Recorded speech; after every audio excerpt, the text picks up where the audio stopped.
Hey, buddy, how you doing? Oh, you are on mute right now.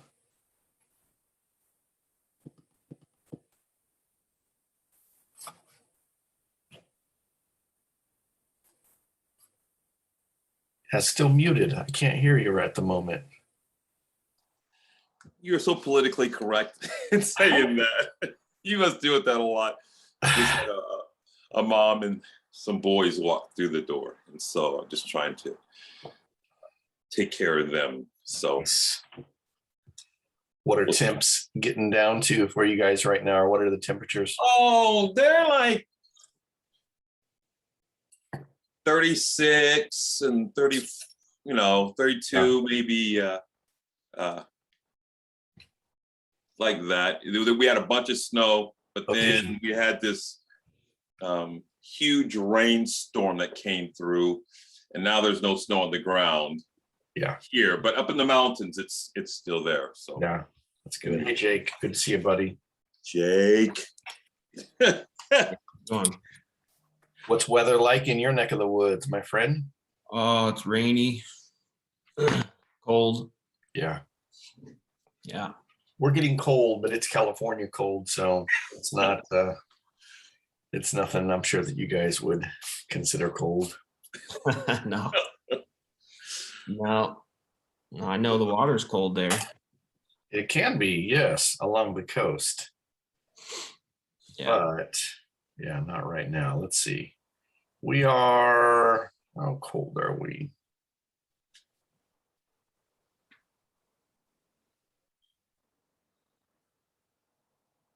Come on now. So we're 36 here, but in Fairbanks it's 27. That's about 4.5 hours north of here. But then in Juneau it's 43.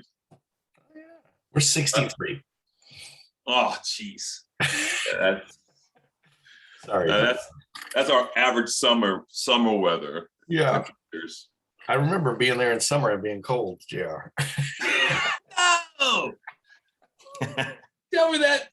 Yeah, okay. But in Fairbanks, though, it's always colder. I mean, it's always warmer in the summertime in Fairbanks, but colder in the wintertime. Crazy. It is. So. All right. Well, let's do some celebrations. What are you guys celebrating from the last week or two?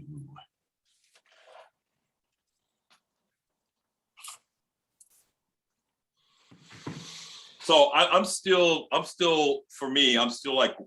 riding the wave. Yeah, that's good. And so as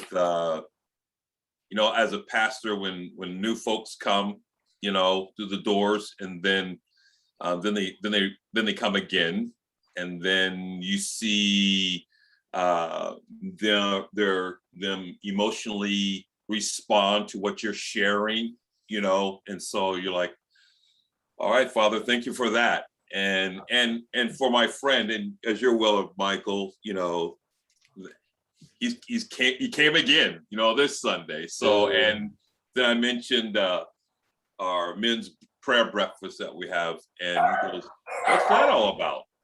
And so now he's gonna come to that. So anyway. So good. All the good steps you want to see happening in a friend like that. Yeah. That's awesome. Talk to me, Jake. Let's hear you, brother.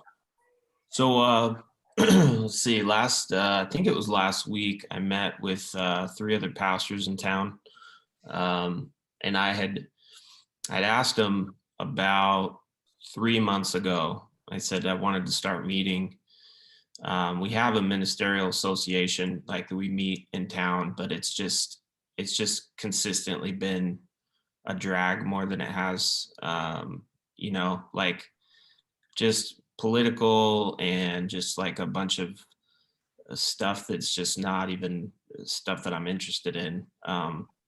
So I talked to a couple guys and said, hey, can we just meet and just get to know each other and talk about how we could impact this community for Jesus? So we met couple months ago for the first time, and it was really good. I just opened up and just shared some stuff that I was struggling with and said, this is what I want to, to see, like a place where we can feel like we can rely on each other. And so we met again, and we just started talking about, things like how we can impact the community, what they really even need, and how we can do this as churches together. And we just started talking about, well, maybe we don't even need to involve our church right now. Maybe we can just be 4 pastors who do something in town. And so I started seeing this movement of some traction. And so it's just, 4 guys getting to know each other who want to impact the city for Jesus. And so I'm just really excited. I left the meeting feeling hopeful and excited that we were actually going to make a difference in our town. And so that's good, because usually when I meet, I mean, no offense to anybody here, but when I meet with pastors, I usually feel sad and somewhat hopeless when I go home. So, I'm feeling better after these meetings, so that's good. That's awesome, man. I love it that you guys kept it at just the pastors too, instead of like immediately spreading it to the churches. So that is pretty cool. I think that's going to produce some good stuff. Awesome. Hey, welcome, TJ. Good to have you, buddy. We're just doing catch up and just sharing some things that we're celebrating from the last couple of weeks time frame. So give us something. What's something you're celebrating from the last couple of weeks?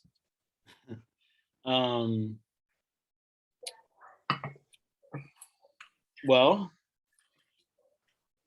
I don't know. I mean, I think Seahawks won. yeah. The temporary things, they've been sometimes all right, but we've had a lot of like spiritual battles and a lot of things. And I mean, it's just Seattle, right? So like literally reason why I was late, I got my breakfast sandwich, I had all these things, and I went by Starbucks. It was like one of those mornings where it's like, everything's gonna be, I showed up and we got hit pretty hard by some vandalism, and they stole like, we have this tile that we were going to use to try to remodel, but we weren't sure. And so it was like a big 40 by 60 foot tarp that I'm guessing one of the homeless encampments came and took from us. They dumped a bunch of our bins that we had outside and left trash everywhere and took them. And so I was out with our, facility guy trying to get that. So that's sorry why I was a little late, but I guess I'm in a fog still with just those things. And then just the spiritual part we've been trying to help with the community. And, I shared that a little bit last week, just kind of the pushback with, it's Seattle. I think we're still fighting and it's still worth it, but I can say this, just candidly, is I'm realizing the limits of my own piece, like I I think everybody is doing those, and I don't want to be one of the ones that make someone as he's just like, I feel discouraged when I talk to pastors.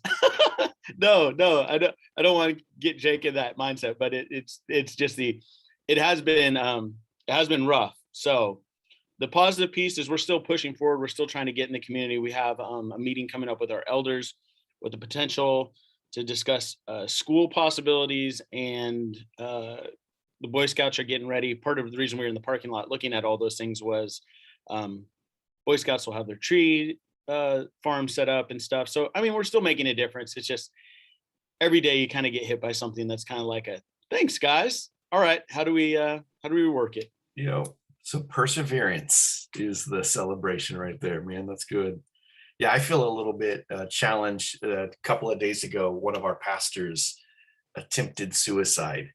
And so I've been just in the middle of that. Guy that I've known since he was young, about 16 years old. And so I've watched him grow into ministry. And so it's just been difficult, been through like all of these recent life challenges that kind of create the circumstances where he felt like that was a step to take. But yeah, I think even as I was posing that celebration question back to myself, I'm like, dang, everything is focused around like kind of responding to this negativity right now. But it's right. But I think that's really the reason, part of why we come back, right? And this is why we have churches, when 2 or more are gathered, and in those darkest moments where like I don't have a staff, and so like I don't have like somebody to come back to and help me say, hey, it's okay, we're gonna do these things. Just like the guy that you were mentioning, it's kind of like that part is that's the value add, I think, in coming together, in that we can gain perspective, we can Absolutely. refocus, we can recalibrate, and we make Jesus the subject again instead of all these other little things. We can go back to a 30,000 foot level and then come back down. I think that's great. So, I mean, I'm encouraged by the fact, like Jake led in with, is that's why we meet. Like, that's why I'm here. Like, in the midst of, it could have been very easy for me to just be like, oh, Eeyore, you know, it's a tough day. I just don't need to show up. I got justification. I got reason. But I believe in you guys. I believe in why we're here. So it's like, all right, put that on the shelf. Let's get back to work. God's going to make a difference. I don't know how it's going to work, but he's going to do it. Absolutely. That's good. Michael, welcome to the call, buddy. We're just sharing celebrations. You jumped in the middle of all that. Why don't you give us a celebration before we start things off?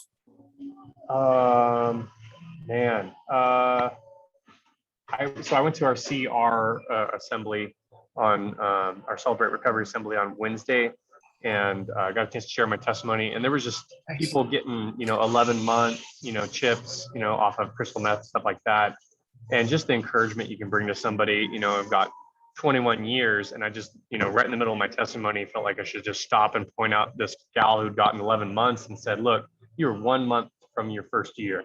And it just, there was applause, and there was, so it wasn't just her coming up and getting a chip and applauding. There was a voice from the front saying, hey, 20, you're going to have 20 years before you know it, just keep close to Jesus. So that was a huge celebration point from this week.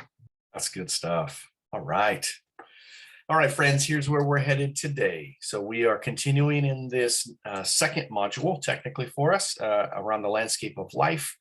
We've worked systematically through each of the phases. So we've gone from eruption to erosion. Today is going to be focused on earthquake. Michael will do a review for us in just a little bit. Again, we're going to talk about that tool a little more. We're trying to make sure not only to just see it once, but kind of get it integrated even into a way of thinking. Last week, I talked about how this particular tool is a nice picture, a great mirror, but it's also a good window to look at life through. So we'll dig a little bit deeper in there, and then we'll go around as we've been doing as a way for us to share our stories through the lenses of the landscape of life. Today, we'll focus on earthquakes. JR will take the helm of kind of guiding that conversation, and then we'll wrap up at least where we normally do with some time to pause and reflect on what is it that God's catching our attention with, what's he saying to us, and then what might we do about it. So, all right, Michael, with that, I'll hand it over to you, my friend. If you can do the review of the landscape of life for us, it'd be awesome. Sure. I don't know where this whiteboard is, though. Is it in apps? Nope, okay. It is. So if you go down to the bottom and share screen, okay, and then if you click that one, you'll get a whiteboard option, and you got all your drawing tools that show up there. Great. You want to enable sharing? I thought I did on the back end right beforehand. So give me 1 second.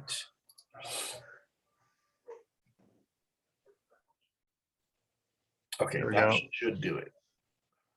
Just in interest of time, I actually did end up walking somebody through this the other day, but we have the full-on eruptive moments. These are the mountaintop on the landscape of life moments, phenomenal mountaintop experiences.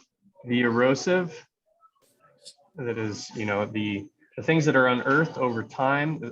I've started liking this to like different things that come out in leadership, where you're recognizing, okay, here's a character flaw, but overall it's to get more contact with Jesus in that process. You've got the earthquakes, which are a very, very clear, definitive moments to be, cancer, tragedy, difficult moments, usually attributed to pain. But it's often we don't see that there's something here yet, but it's there. We just haven't, we're experiencing it. I think, liken it to trauma. It takes a while before you get deep on it. And then I love this one, is the spiritual formation, the excavation process, where I am actually in partnership with Jesus. I actually started thinking about this as I was sharing with somebody, that the moments I spend here help me to, recognize God right in the middle of it. If I'm really cultivating and having some strong spiritual disciplines in my life, a rule of life, if you will.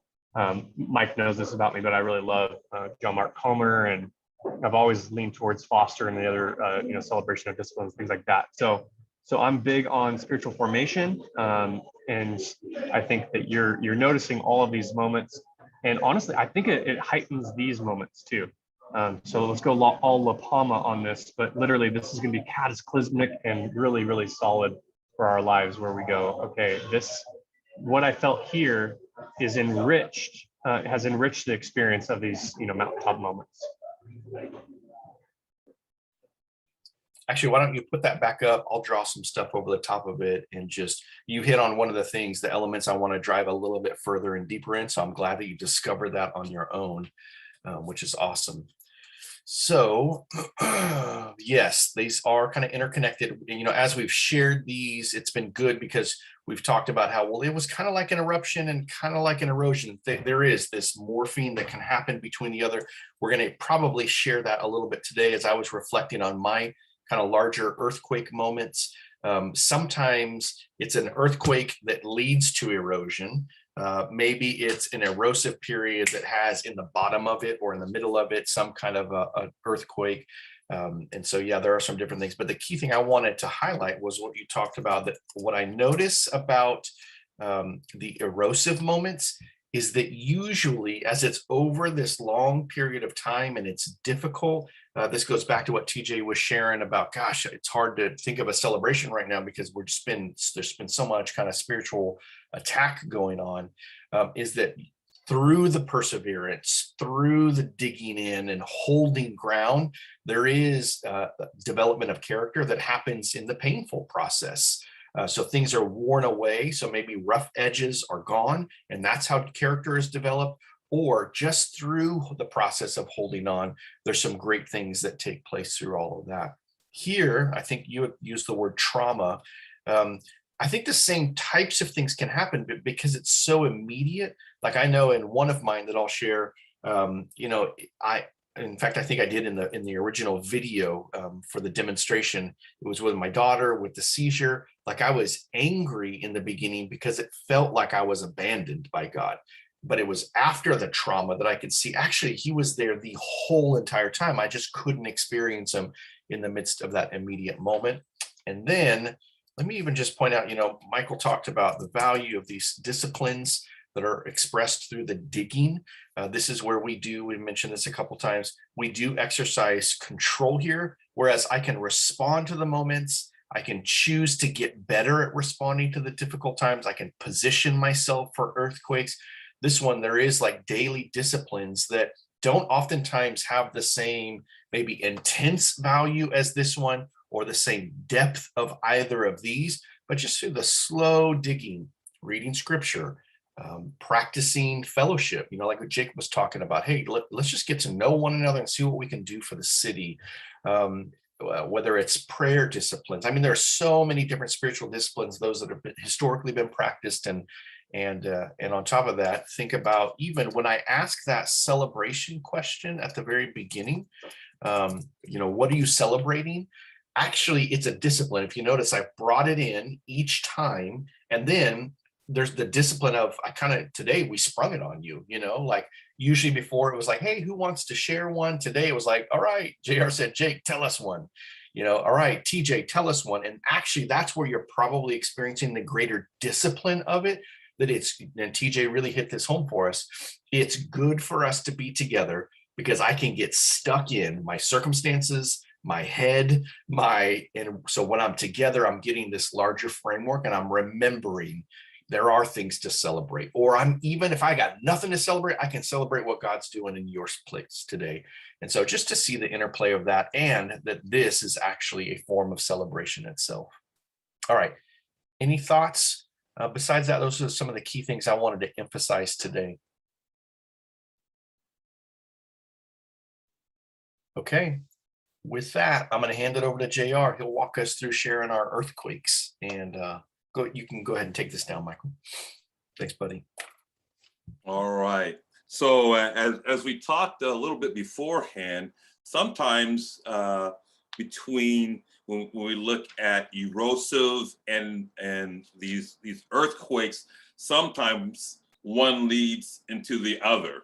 And so sometimes it's harder to distinguish, for me, which is which. And so, so a couple of examples I'm going to share with you here. They happened when I was during my 15 years of being a youth pastor, but these are like more earthquake type items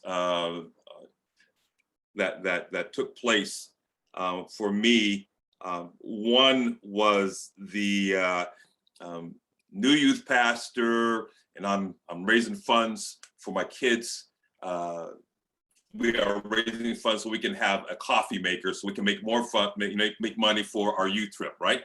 So we have like $800 something, and all of a sudden there's this sale on this latte machine, and then I'm like, okay, this is it. So then I went to go get the latte machine, and then found out there was no money there. And I'm like, what happened to the youth money for our latte machine? And then I found out that the senior pastor took the money for something he felt was a higher priority. And so I was livid. And so that was a big time earthquake for me. I'm like, what? These kids are like, we've been saving up our money. And so you do this, and totally disrespectful to me and the kids. And you didn't even tell us about it. So that was an earthquake for me. And so the other, as a youth pastor, we were going through, it seemed like a new senior pastor every 3 years. And so we're looking to bring this one aboard. I've been there longer than anyone else. And so I go to welcome this guy, and he's from what we call off the road system in Alaska. And so he comes in, I greet him and everything. And so he didn't receive the call, but then he did, but there was a mathematical error.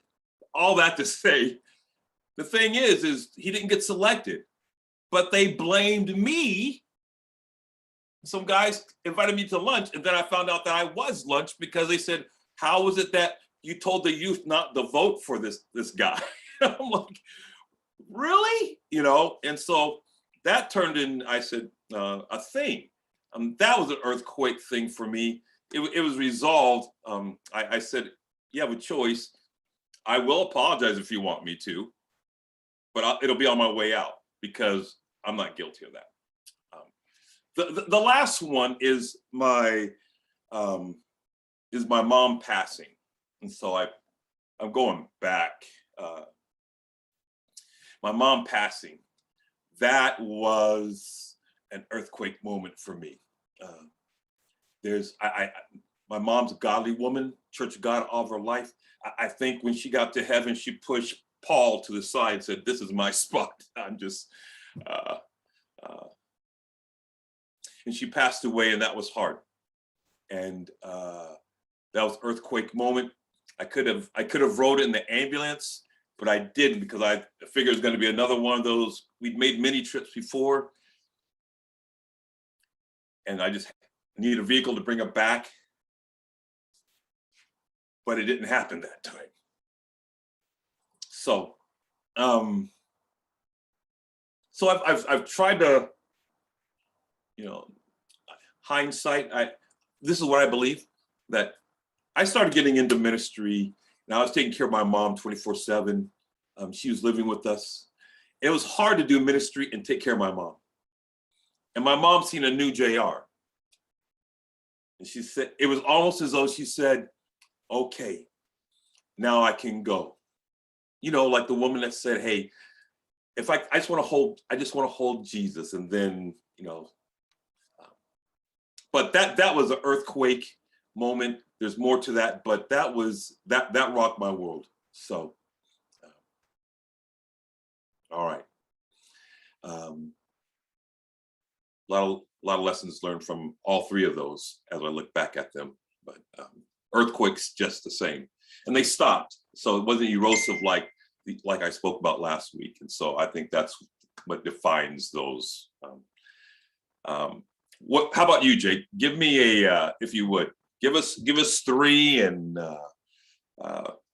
label them for me, if you can. Okay. Yeah, so the erosive and earthquakes, they're just really similar. It's hard to distinguish them. But I have so one's titled Forgiveness, or Forgiving My Mom, I guess you could call it.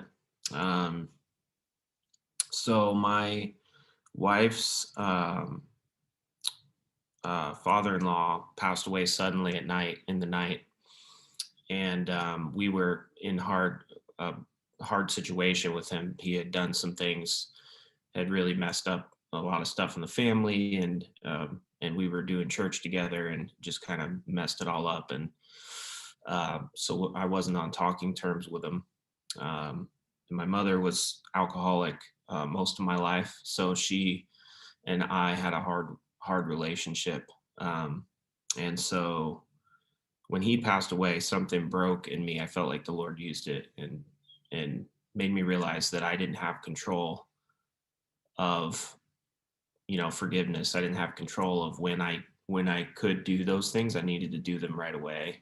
And so I forgave my mom, and it was an amazing experience.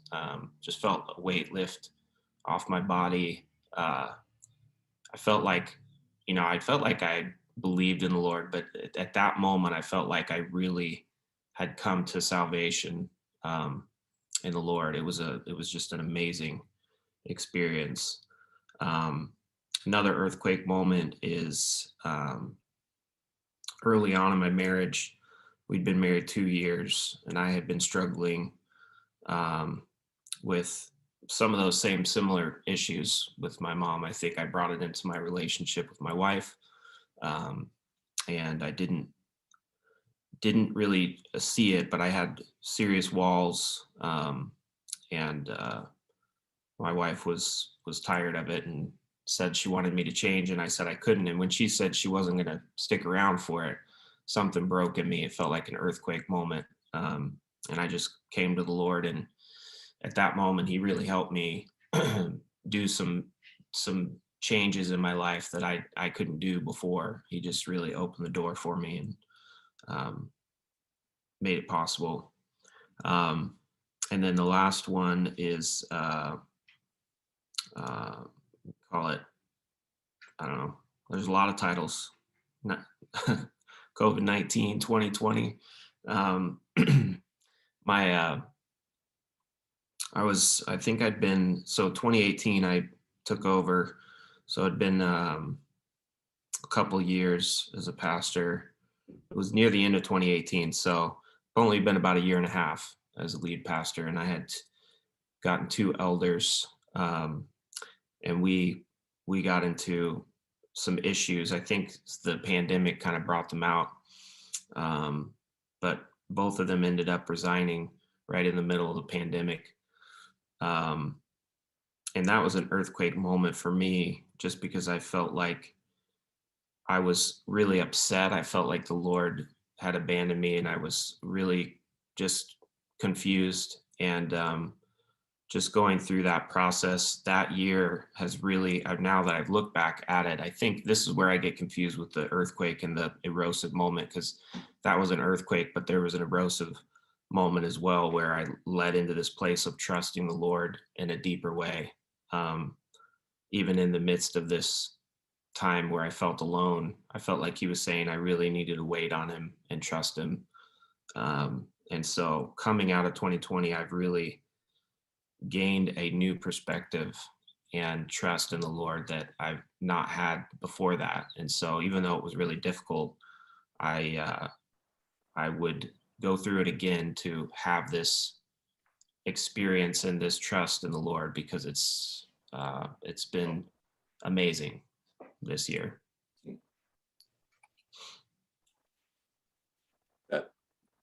So I'm going to ask Michael to chime in here for a minute, but just to give us a clear picture of when I think of erosive and earthquake, for me, when I think of earthquake, it's something like bam, something that's earth shattering, like happens right now. And more often than not, it's in a negative way. If it's something that's in a positive, then it's going to be an eruption moment. But earthquake is more of a negative, something that happens like like right now, as opposed to Michael's example of someone with cancer. You know, you wouldn't wish that on anybody. It's a long, erosive type thing. It's been going, going and just slowly but surely eroding away. And so, so that's the way I look at earthquake and erosion. Michael, any? Yeah, I think, again, they're both on the negative spectrum, so it's easy to differentiate from the eruption. But I think to use cancer, maybe if your story with cancer where you had no idea and you got the phone call unexpectedly, there's earthquake, but inevitably as you go through the cancer journey, that's going to be usually largely a story of erosion. So in that case, you know, there are going to be two elements to that same component. And so, yeah, they can interplay together. I think like what I was describing with Michael's review, that oftentimes the erosion will develop character or it will reveal something over a long period of time. Whereas the earthquake, like sometimes, and I could hear this through some of Jake's stories, it revealed something that was important that maybe I wasn't giving as much importance to until it happened. Like I could hear that with like, hey, I'm not going to stick around while, you know, you try to figure this out. There's this boom, you know, like, hey, I got to come to my senses, and you realize the value of something. And in that case, it came from someone else, like holding accountable lines in there. So that can operate like the earthquake. So it is interesting how things of value are oftentimes discovered that maybe you just didn't value appropriately before. Well, one of the things that that you spoke of in all of those is that through those you learn to trust God, and I think if anything, that's the key thing through all of whether it's the erosion or earthquake, that you know that you can lean and trust in Him. So, all right, TJ, share with us, please, your three. Yeah, I think one of them was kind of, I got a chance to share last week when I was sharing the landscape of life, was just, they were kind of, I lumped them together, but they were all individually like little earthquake moments. But for the sake of the time, was we had two pregnancies pretty early. I mean, like, so we had Trey, we had Ella, and they were like 17 months apart. Everything seemed pretty easy. You know, being first time parents, we didn't understand like the hardship and stuff. And then along the way, post our second child, we had two miscarriages, one to the fact to where we had to have a DNC. And so then having to be, you know, in that crisis, in that moment, to be able to, you know, be a resource for your wife, to affirm her, to let her know it's not something that she did, you know, as they try to take ownership in that, and some of those things. And then we had our son Isaiah that came after that. And then we had the same thing, two more. One was, you know, a DNC again. And it was just kind of one of those things that we had kind of thought that, you know, we were going to have 4 kids. And it was just in those moments individually, they were just like, oh, heartbreaking. And so I think that was there. But so out of our last, after things went great with 2 pregnancies out of the gate, out of our last 5 pregnancies, we have 1 child. And so I think those were hard. Just, you know, full transparency as guys, to try to help and undergird your wife, but yet still grieve on your own and stuff like that. So I'd say those were pretty big earthquake moments early on throughout our marriage. And then another one was, we were doing parachurch ministry with suicide prevention. And it was during the, I don't remember exactly. I mean, we put these dates on. Jake put like 2020. We're all familiar with that. But going back, it was like, you know, 2008, 2009, when kind of the whole economy fell out back then. We were working for another suicide prevention ministry. And man, there was a series of events that were like just a huge earthquake between the two. It was like maybe a big one that went off. And then if you talk about earthquake, there's tremors that are associated with them, right? Mm. There was kind of tremors that associated with it. So there was the economy element of that, which I hadn't completely, my dad, when I got out of college, he had bought my house. I had been making payments through him and his buddy, his partner who had his own company. Come to find out, long story short, his buddy wasn't making the payments because of the economy. So we were going to get evicted from our house. I have my wife and these things. And so it was one of those moments that was like this huge earthquake. In the midst of that, because of the times, one of the kids that we worked with doing the outreach and suicide prevention committed suicide. So we were dealing with that. And in a nonprofit, when there wasn't a lot of money, we didn't get paid for like 2 months. And so it just created this whole like earthquake, but yet still tremors that kind of I look back and associate with that time. And then I would say, here's the other part, that although those ones were bigger in size, I think as you're walking through them, it doesn't make them any less real or any more significant. Because I would say even, like when I hear Jake and when I look at 2020, including still going into this year. So like I get to, as you guys are processing the erosive, because I just don't feel like I've come out of it yet. And so like there's this piece of, I got called to be a lead pastor, and we came in February, and 3 weeks later in March, the whole thing got shut down. And so there's been a part where like, just again, I've been learning that I've been pushing, and like sports and everything else, I just put my head down, but I'm learning that I'm so tired. Like I'm finding that I'm reaching more of my, how do I put the next foot in front sometimes, than I have ever been in a ministry in my life.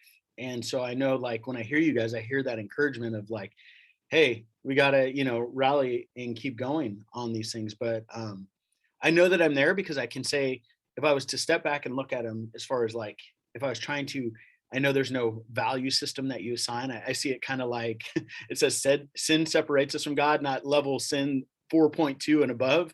It's just, but this hardship, because like this one, there's been, again, slander and some stuff that's happened from, JR is talking about that, like just, we're a church that hates all these gay people. And in Seattle, once you get labeled as that, it's incredibly tough to come back and reach your neighbor, because no matter if you didn't say that or not, you feel like our culture is going to accept their side and you'll just get outcast anyhow. So I'm fighting for not only my spiritual life, I really feel like I'm fighting for the church and the God that we serve, but not just fighting. Really, I'm coming with, you have position that doesn't ever change in that who we are and what we represent. But the posture does, that I'm saying, hey, I'm sorry that you feel this way. I'm sorry that you have been, that we have made you feel unaccepted. I get that. I've been, I don't hold those same things in my life. An earthquake moment would have been when I got stabbed when I was growing up. And it was like, man, by a white person, and it was racially charged because of the way that he went about it and stuff. But again, I don't look at white people and say, oh, you guys are all evil and stuff. And so I think from that standpoint, there's been some of those, but yeah, I'm gonna be done. But all that to say that in the midst of it right now, if I was to put in a priority, it probably wouldn't have been some of the hardest stuff, but it's what you're going through right now, and it's real and it's painful. Yeah. You mentioned tremors there, and so I connect with that, the tremors being here in Alaska, and I don't know if we would call it, it's not so much the tremors, but the aftershocks. Once that 7.5 hits, and you're like, oh geez, everything's rocking. But then those ones that keep coming afterwards, and the magnitude is smaller, but they still get your attention just the same. I'm gonna ask Michael for some help here. Yeah, no, I think you're right on target. And I think especially I was thinking the same thing with the way that TJ was describing that particular earthquake, the way that they're bunched together. You kind of see that with natural earthquakes. And I think what's interesting is that when the big one hits, there's this fear and insecurity that you're living out of, and then you're kind of in maybe a survival mode in a natural earthquake. But that when the next tremor comes, you don't know if that's a small aftershock or if that one was the trimmer in advance. And so you're that same level of fear is present in each one of the succeeding ones, because you're still navigating all of that stuff on the inside. And so when they're like that successive, it can be really difficult. I'll add one more thing for an analogy on that was like when I bungee jumped. You're kind of ready for the first part, like the initial fall, but actually what the hardest part for me was the recoil, right? Like, because you're not even quite ready for the secondary one again, because you're like, oh, I got it. Oh, here it comes again. And subsequently you have about 2 of those that follow that you still feel that. And so it's like either that, or in the islands we have like tsunamis and you have waves, and the way that they come back and they can do those things. So yeah, Michael, what you're saying is totally true. But those would be, when you said that, those are the 2 imagery pieces that came to mind. Good, good, good. All right, Michael. You guys, to make it easy, you guys can call me Mike or Moose. It doesn't matter. That way we don't get confused for 2 Guz, the goose. Okay. Yeah, I hope you guys can hear me a little bit better. Sorry, I've had a meeting in town, so it would take me too long to get home for a quieter location. I would say that probably one of the most earth-shattering moments came for me in 2009.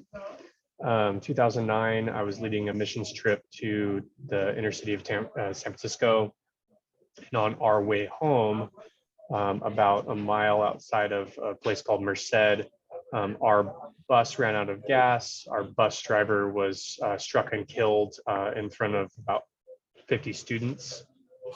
And, you know, just the initial, obviously, shock of it, I can still feel the weight of that. No students were injured physically, but, you know, the psychological trauma, the emotional, you know, impact of it, definitely the following, I would say, I mean, I would draw it out to 1.5 years, because I ended up walking through the grieving process with the bus driver's son. But that was definitely, you know, an earthquake moment, traumatic event that led to a lot of, I mean, the outworking of it, I think I had to, and I still am, undoing the knee-jerk response of something bad is going to happen. The expectation that every phone call you're going to take is not a celebration, but is actually a response to something traumatic. 10 years ago, so this would have been this would be my secondary, would be about 10 years ago. So I guess, yeah, 2011. I had a student who had actually, that bus moment for him became kind of a turning point in his life. Gave his life to Jesus, stopped messing around with drugs and partying, and he was involved in a car accident. And after about 6 months, Dalton was his name. He, you know, had suffered traumatic brain injury, but after 6 months passed away.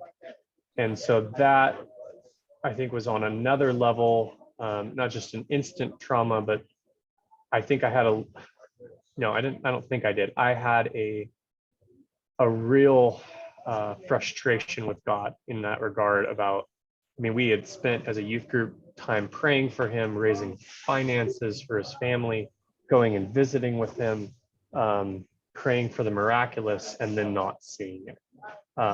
And so that would have been probably another, and I don't remember how many years later, but finally releasing it to the Lord, and just, you know, there's a United Pursuit song called "If I Give It All Away, Will You Fill My Hands Again?" And just trusting that if God gives me the ability to impact a student for a period of time, that, you know, making the most of every moment, but just trusting that God's not just going to put people in your life to take them away.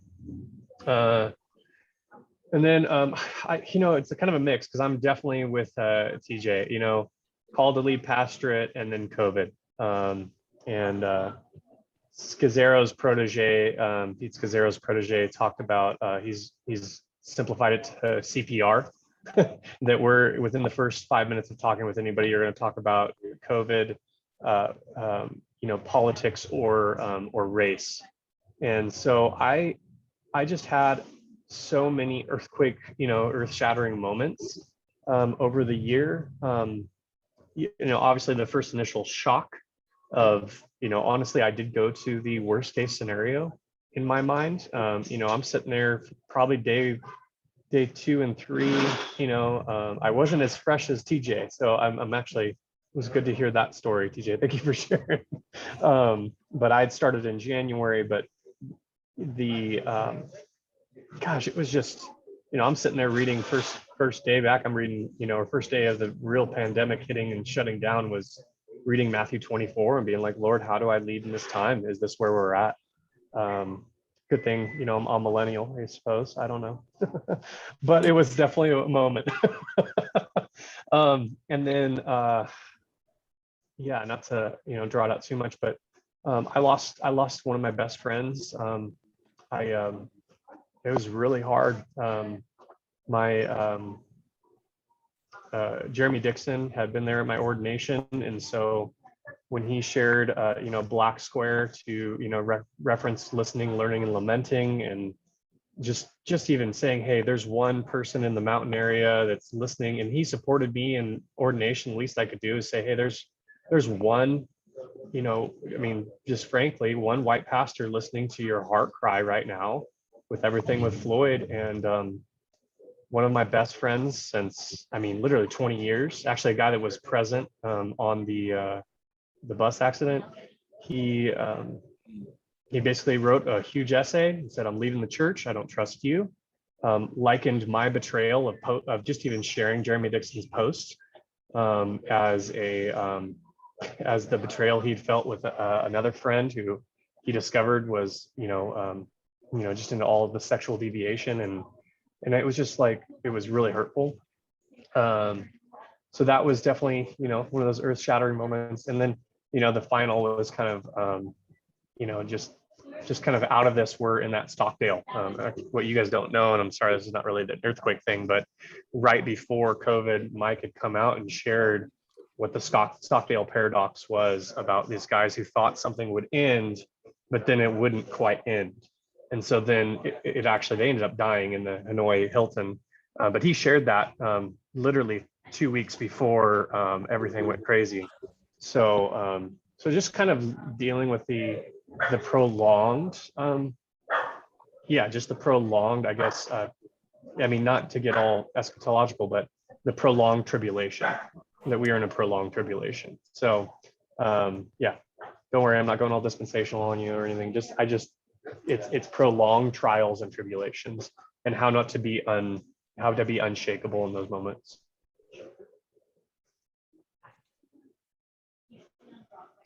Yeah, I don't know how long I shared, bro. Sorry. Oh yeah, you're perfect. Good Sorry, stuff guys. there. Appreciate you jumping in.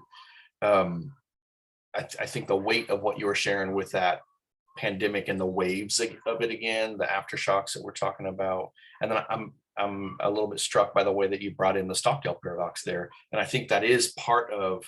Now I can see the thread. Sorry. That you expect something to change or end, and a lot of times, and I can see this in the first two, you expect it because of the character of God or the nature of the world, and yet, the bus driver wasn't supposed to die. Like you're wrestling with confronting the world worked in a way that I did not expect it to. And then, I think by the time, I can't remember if you brought it up then or if it was in combination with what you faced with Dalton, the idea of God, what's going on here? And you're wrestling with, and you're not coming to us. There is no resolution. So I can see that in the song that you talked about, all I have is I can release this to you, and I don't have a solid answer, and I will still continue forward. Those are hallmarks right there of earthquake experiences, and coming into contact with God in deep ways through those, but not in this way that hits every checkbox in the interior. There are still questions that are there. Even as you talked about, like, gosh, there's still just this knee-jerk response of kind of expecting something to go wrong. And I think it's kind of like some post-traumatic, shock stuff that we deal with after those kind of circumstances, but discovering the presence of the Lord through it and just not meeting it in the I wish I had language to describe what I'm kind of picturing in my head, where I have an expectation every need I have is going to get met in a particular way. God meets it in a different way. And because my expectation was different than his delivery, it feels unfinished. But discovering that what he did was enough, and that I'm going to move forward and he's going to use this in some pretty big ways. Thanks for sharing that, man. That's deep stuff. Well, I'm going to ask Michael Guzman if Yeah. Go ahead, brother, and share yours, and then we have like maybe 10 minutes left, but just That's good. Share yours, and then we'll Yep. close it The on first out. one that I would, and again, I've got more, but I think the three that I curated for this time frame, one was a ministry experience. There was a leader of our Celebrate Recovery ministry. He was deeply involved in ministry across the city. He was a chaplain for the police department, involved in loads of nonprofit organizations. The night that I got the call that he was arrested for molestation of a minor, and I'm lead pastor after a very short time frame and a tumultuous start to that. And then I've got news cameras there 8:30 in the morning when I arrive at the office the next day, asking me to address this. It was brand new news, a shock to all of us. None of us expected this. And then we went through the realities as he was tried. It was absolutely accurate. They were not false accusations, and he will die in prison. And so just that wave was just radical. And then, of course, I can see multiple aftershocks, because I think the other quality that we're all sharing is that I've got to deal with this, but I've got to not just be somebody who is just selfishly dealing with my own stuff. I've got to care for other people because I have layers of responsibility as a husband for TJ's stuff, or as a pastor, and they're looking to me for answers here. And so you find yourself like, I don't really have them, but okay, let's keep going. And so that was definitely one of them. The other one was medical related. You guys have heard parts of it, but my daughter, she was about 9 or 10 at the time frame. And she was in the shower. She had had a seizure. We didn't realize it. I pulled her out. She was limp and lifeless, very unresponsive. We called 911. My first responder was my brother, who's a local police officer. He administered CPR. They expected her to continue to code out, and they didn't expect her to make it. And then just dealing with, kind of some of what Michael said I was resonating with, like, God, where are you? I've expected you to be here. And this is, I just remember literally, and even I can still feel, if I go back deeply into those reliving the experiences, it can be hard because they're still relatively raw wounds, even though that was 7 years ago. For me, it's still really tough. But I discovered on the other end of this is where you can see the effects of coming into the contact of the presence of God. I was wrong about my expectations. He was there every second of it. I just couldn't see him, and he didn't show up the way I expected. But I watched him do amazing things. And even on the other side, the long journey, which was more erosive, of getting the clean bill of health and then getting free of the fear. Those were amazing to be able to watch. I think he's done something that now, when a new situation comes, there are lessons that we carry into the new situation from there. But it was still scary and painful, and we can relate it now. Finally, it's a testimony that we can relate to other people's stories. And then the third one, I think I chose the most recent one, 2 days ago. I've got this pastor friend, and I've known him for a long time. He's a kid to me, and I love him. I'm a spiritual father in his life. He's a spiritual son to me. I love his wife. My wife led her to the Lord. These are very important people to us, and they have been separated for 6 months. We've been trying to help them navigate the challenges, their own immaturity that they each bring to the table. And then on Sunday, she served him divorce papers. And I've talked through with him the realities of suicide, because he's been in some really dark places. He has confessed to me, like, hey, I went up into the mountains and I took my gun that he carries a concealed weapon, and I took my gun and I was considering it. I didn't. And so we've really had a lot of those suicide conversations. And so I had him over for dinner because I knew he was in a dark spot, and we were just prepping dinner and talking. And before he left to go trick-or-treating with his kids and his wife, I said, hey, listen, I would really like for you to give me your gun. I would feel very comfortable. This is going to be a really difficult night for you. But I'm not going to take it from you. And I don't think it's a sign of weakness if you give it to me. Actually, I think that would be a great sign of strength. And then open up the calendar for him for the next day, and we were going to reconnect. And somewhere on that night, he took a bunch of pills, done all the research, found out based on his body weight how many milligrams he should take, and then he told me he took 100 milligrams more. This is now after that, and none of us could get a hold of him. So you've got this whole group of people searching for, where is he? He's locked in. We didn't know, is he locked inside of his house, or did he leave and go somewhere remote into the mountains to take his life? Because this was, we knew it was that possibility. And so we got another local pastor and I went to his house, called the police, were trying to work with them to do a well check, but they wouldn't give us access because they didn't feel like they had enough evidence that we could provide to warrant breaking in or allowing us to break in. And eventually it kept escalating up the chain of command, and the lieutenant finally gave us permission to get in. And the big thing I was scared about is, we're going to open up that garage and will we see his car? If his car's there, I am freaked out that my friend is dead inside. And then if his car's gone, sure, that's a little bit of a relief, but now we have no idea where he is, and he's turned tracking off on his phone. Like, what is that risk, search process going to be like? And they went in, instead of shooting himself again, because he's a neighbor of mine, so I didn't hear a shot in the middle of the night. There was nothing going on in that regard, but he had taken all these sleeping pills. He was really unresponsive. And then, still there's just, I'm angry at him. Like, there was that relief. I remember my knees going really like soft and like just kind of squatting down on the ground after I saw that he was alive.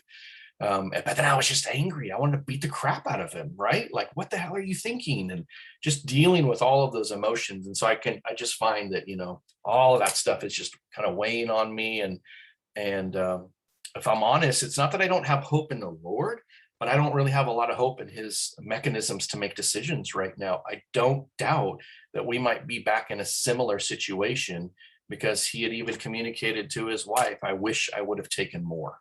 And so we're just, you got a whole team of people just trying to help him through this time frame. And he had said, I'm so sorry. I said, hey, I was, upset when I went and visited him in the hospital. I said, I did not want to walk in and find you dead. I'm sorry. I don't want you sorry. I want you alive, and I want you thriving. This is not the best. This is not what you've been called to. And so just want to walk him through. So I can still see, I understand what it's like to go through an earthquake, but I can't logic myself out of this. You're still dealing with all of the emotions and the kind of the after effects and stuff like that. I can see where my mind is retracing all of the experience and kind of like reliving pieces of it, and kind of just working through it. But I know that, again, excavation, the power of it is really, really important. So sorry, I took way too much time on No. I'm looking at the clock right now. It's all good. I let me close with this. I just want to reiterate what Jake said earlier. This us gathering together and being able to share what's on our hearts, and to those that are like-minded. And granted, I know that I'm far from having all the answers, but it's nice to know that I can lean on somebody that will have most of the answers for me. And even more encouraging, I know where I can go to and get all the answers from. And so I will say that with you sharing about your daughter, Michael, for me, I look at because I was around or part of it, but yet it's encouraging to see your daughters, you know, and the interaction that you have with them on big events, you know, and so how you made that track across the country together after that. And so I think creating memories, positive memories, as opposed to those negative ones, kind of, I would think, kind of erase those. You don't forget them, but it puts them in perspective. Well, I think it goes back to that value discovered, right? We assume that our kids will always be in our life and that we will go before them. That's the way that the world is supposed to work. When we're confronted with, whoa, this is an insecure resource, I cannot count on this, then what happens is proactively, so we've got to invest time together. The time that we invest, I will not be ignorant of or allow X, Y, or Z to get in between this very important relationship. So yeah, you're absolutely right. We're trying to invest in the things that really do matter. Great. Those memories and those times together were parts of all of that. Well, we've come to our end of our time. And so, hey, Jake, guess what? I'm going to ask you if you would do next week's review for us. And then as we leave, just continue to ask yourself, you know, what are you going to do about the things that God is saying to you? All right. And next week we'll jump into the excavation. And so with that being said, you all have a blessed week. God bless you all. Awesome. Thanks, guys. Take care. All right.